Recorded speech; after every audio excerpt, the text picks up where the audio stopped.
everything there. Make you So rotate new on your rotors, on your neck. new brake pads. Was this side as bad as this side? Or the other side? No. Nowhere near as bad. The pad originated that fixed. I'm trying to make a video how to fix the caliper. I have to spend the time to clean this shit. Because that's the surface that your brake pad's right on. Is the piston seized inside? No. How come it's so sticky? That's because the pads were on a really rusty surface. And I'm gonna bleed the brakes anyhow, so. You gotta grease the piston too? No. Oh. You have to take it all apart. You can't do that. Holy shit, so rusty. If we're But gonna get should be to okay. that level, I would be like, let's replace the caliper. Oh, you can just take it out and re-grease it, right? Remember the FX35 on my, Fuck, I didn't want to do that, but I had to. well, it's easy, right? Just fucking take it out, grease it. It's like brand new. It looks good. That's how they recondition the caliper. They just change the seals, right? And then We re-grease didn't it. even change the seals. We just No, fucking cleaned we don't have it. the seals, so we just re-grease it. So as long as it's smooth, you know.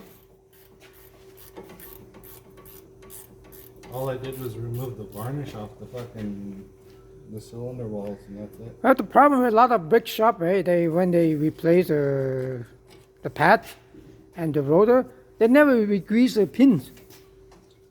That's the most important step, right? Because the caliper move in and out. Oh, that's not the only step, but yeah, it's one of them. But that's the most important step, you know. And then you anti-seize the plate, and I've seen much worse though. Like, I know. What's the point changing the caliper, the brake pad and the rotor without re-greasing the pins? Because the pins what make the caliper move in and out and brake. What's up? ball joint. Oh, ball joint. Kind of loose out there, but it's okay. I think your control arm is very rusty too, but that's okay.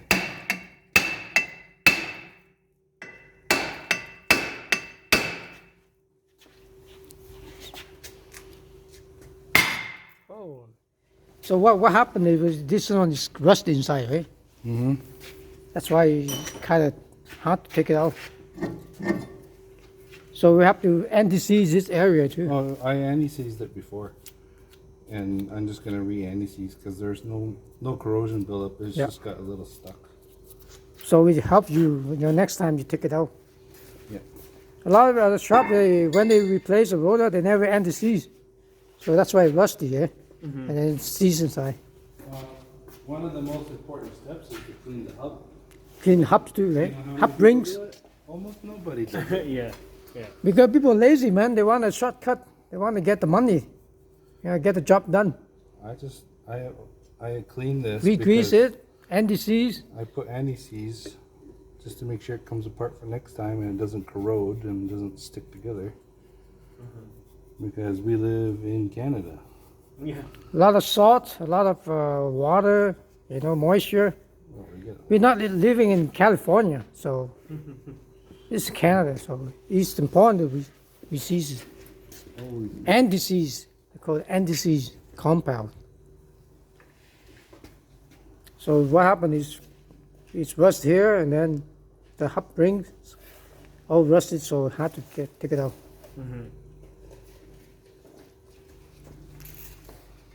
Oh, your CV joint still good? Little, but not much. we should change that ball joint.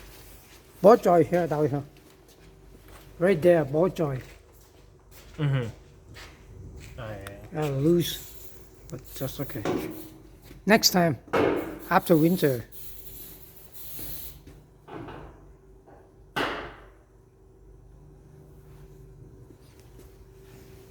Oh, this style not bad. I like the blob eye though. The blob eye edition. The big round, like a big rectangular guy.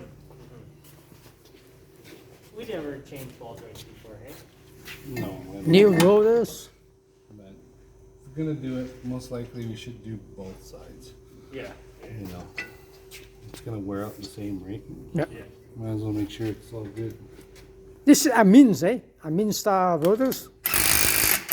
Auto Express. How come it look like the WBR? Probably yeah. made in the same company. World Brake Resource rotors? I think they're the same, but it's just different packaging.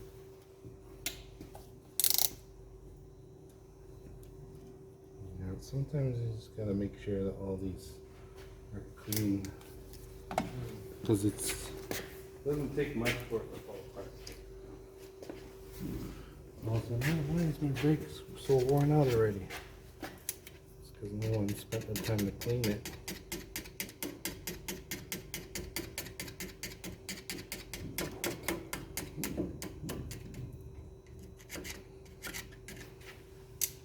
And take the scale off. Otherwise it's not going to slide very nice. It's quite a bit of So this side okay now, eh? This side no problem. Oh, that side we cleaned up already. New brake pads, all greased up, all the pins are greased. Looks good.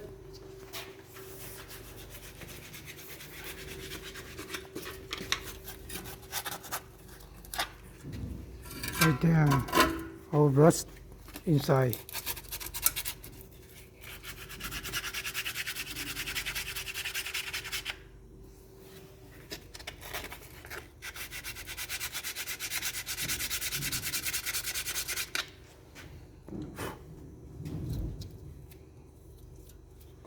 Good. Looks nice and smooth now. Anti-seize. A little bit of anti-seize. Anti-seize you use it on anything that's metal or metal. And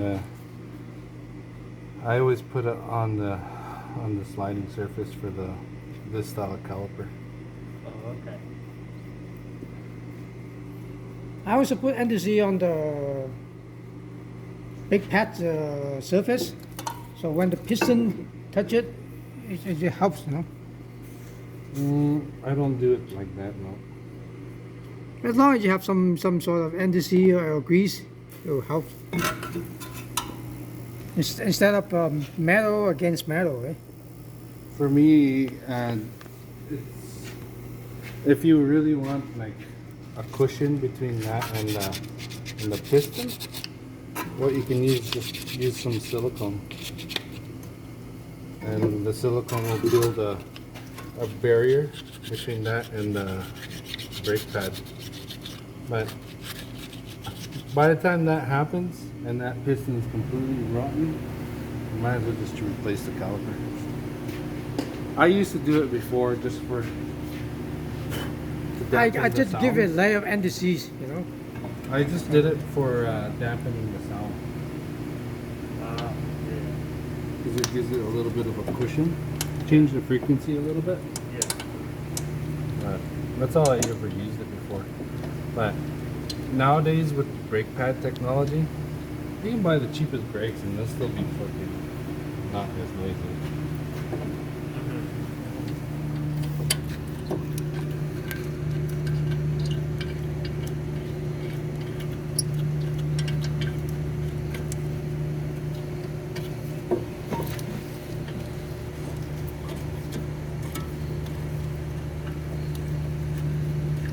The only YouTube guy, you know, that I like on YouTube is Chris Fix. He explains step by step, man. He uses a lot of Loctite. Everything Loctite. It's like, That's oh, an old guy, eh? His name, what's his name? Gilmore or something? oh, that guy that does like those reviews. Yeah. I'm He like- sometimes he bullshit too much. He doesn't know much. He's funny though. He's I know. funny. Like Chris Fix's thing is never show his face. I'm like, okay. Okay.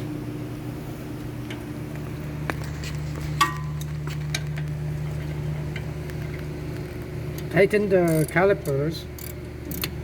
You don't have to over talk there. Eh? As long as it's tight. I see a lot of guys over talk stupid nuts. You know, when you're first, second, third year, and you don't as know long as how not- tight yeah. something needs to be, then yeah, use a torque wrench, right? But if you've been doing it for as long as I have, I usually just wait till my joints click. As long as snug, it's okay. You It's like, gotta- oh yeah, that's about 60 foot-pounds.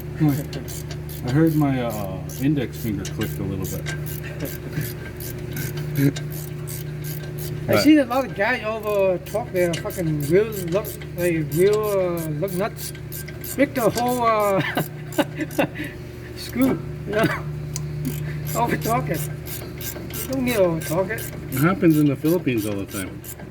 Oh, it's not tight enough. And they like freaking keep going and going and going. I'm like, dude, man, you got a 6 foot breaker bar. How much you weigh? 100 pounds. Well, Yeah. that's 600 foot-pounds you're just applying to that sucker. Let alone the momentum that you throw at it. You ever watch that? And there was a martial artist back in the day. I think his name is Donnie the Dragon. Oh, Don Dragon. Don Jun. Yeah. Don Jun is a big guy. I think he's pretty old now. He is showing people how strong his kick was. Yeah. And he used a gauge to measure how many foot-pounds of power he threw into his kick. Oh, yeah. Yeah. I think he put out like what? Something like 1,200 pounds of Jeez. pressure on a Yeah. kick. Yeah. I was like, whoa, that's a lot of pressure. Mm-hmm. But the strongest kick that I know now have to come straight from Taekwondo for impact. You know, the hardest side kick you can get would be from Yeah. Taekwondo because they use this motion called